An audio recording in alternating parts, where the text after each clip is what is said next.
and welcome to another video. Today I'm going to be showing you how to do the initial setup of your First Data FD-150 credit card terminal. First things first, you want to go ahead and use this little latch to open up where the printer paper would go. And then you're going to go ahead and insert your roll right into there.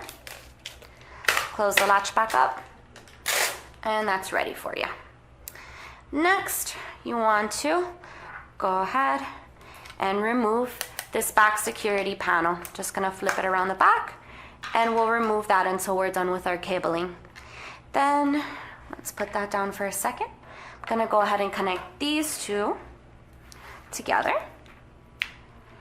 And this end is going to go into our terminal right here on the side, as you see.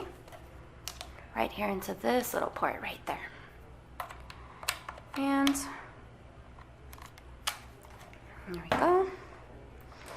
We can connect the other end into the wall, or in this case into the table.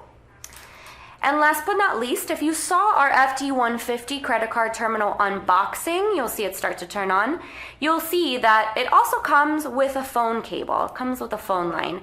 Typically, we recommend that you install your terminal with the Ethernet cable, which you'll see here at the bottom. We normally recommend that you install it here with the Ethernet cable, but I'm going to show you how to connect it to your phone line, since that's what it comes with as well, if you choose to do so.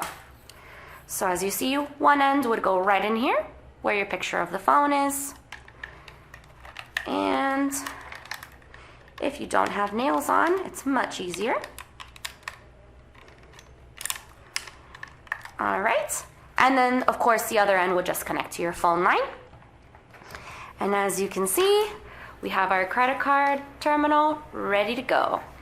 Thank you so much for watching. I'll have that video linked down below where you can see the unboxing and see exactly what comes with your FD-150 terminal. If you'd like to see more videos like this, more setup videos, how-to guides, leave us a comment down below and subscribe to our channel. Thanks again for watching.